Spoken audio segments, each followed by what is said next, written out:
let's go over to film and no, let's go over to the TV side of things. And this week, about the only thing I managed to finish was I Hate Suzie. I think I watched something else, but I can't remember. I mean, it's been a blur.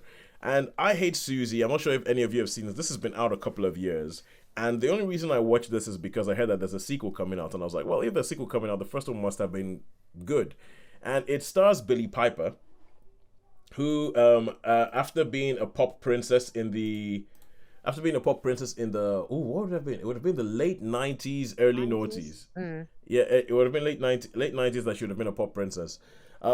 Disappeared for ages and then came back as an actor in the new Doctor Who. And everybody was like, oh my god, Billie Piper's actually quite good. And this is her linking up with a writer called Lucy Preble, who they did The Secret Diary of a Call Girl with. And the whole idea behind this is that she used to be a child star. And I think, Sean, what you're going to be talking about that you saw on Netflix has a very similar theme. Somebody who used to be a child star and then catching up with them later in life. So this whole show starts off with her on a show like Pop Idol or X Factor or something like that. And she's singing. And when they're singing, they're like, oh, Susie Pickles. Oh, this is going to be the last time anyone's going to forget your name. And then it jumps straight away to 20 years later. 20 years later, she's living in the countryside. She's married. She has a son who happens to be deaf.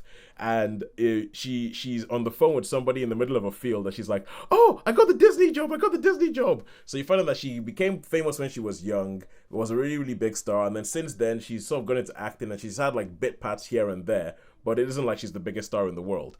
And this whole thing is it's 8 episodes, and each episode it kind of follows I think they call it the 8 stages of trauma, which are based on is it 5 stages or 6 stages of grief. So first of all, where you have like shock, and so each episode is called shock or anger or acceptance, and it follows along that theme to see how she deals with this big fallout. Because in the first episode, you find out that her phone has been hacked and some compromising pictures of her are about to be released. And I think this was a big thing when the show was made a couple of years ago, that this was happening to celebrities. So that and so these pictures are going to be released. And the pictures are where they get out there and they're going to cause a whole bunch of problems because it turns out that it becomes very, very apparent because of issues of race, shall we say, that the person she is with, that she's in these pictures in compromising positions with, is not her husband. And the rest of the show is just sort of like following on the fallout from this and how she deals with this and what goes on and what crazy stuff goes on in her life and how she makes faux pas and all that. And it is a show that does not have... Well, you know when you're watching a show and you feel like a lot of the drama is of the making of the key character, of the main character. You feel like that didn't have to happen, or that didn't have to, and the situations come up and you're like, I can see exactly how you're going to mess this up. And every single thing that comes up, she kind of messes it up. And she is a bit of a mess. And that's kind of the thing of the whole thing. And I'm going to be honest, I'm not a big fan of watching shows like that. I'm not a big fan of a show when you watch it and it's just kind of like, it's a bit like, you remember the film Uncut Gems?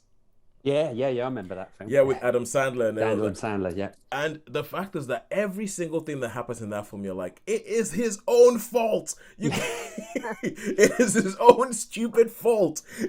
You were almost home free there, and then you messed it up. And this is the kind of feeling that I had throughout the whole 8 episodes of this show. I was kind of like, I don't think I like this. I'm not so sure I like watching a character where everything that happens and everything that they complain about is kind of their own fault. And I know that for some people might, I don't know, maybe it's the point of the show. They might say that that's like victim blaming because stuff happened to her. And you're saying, but I feel like stuff happens to her, yes. And there's some stuff that happens to her that isn't her fault, yes. But everything she does on top of it just seems to make it worse. Every single reaction she has to it seems to make it worse. The decisions she makes, the things she does, and you're just kind of like... And so after a while, there's whole episodes of this which are just kind of like, an anxiety attack. Because it's just, you're watching, even the initial thing, you're watching her world crumble in real time. Because while she finds out about it, there's a crew at her house to take a picture of her for a magazine, and there's going to be an interview and it's just about how this celebrity life just keeps going on around her and all that. So I I was not that fan. I was not that much a fan of it. I know it was massively well reviewed and people loved it and everything, and they were talking about a strong female protagonist and all that stuff. Yes, but personally, for me, I did not get on that well with it.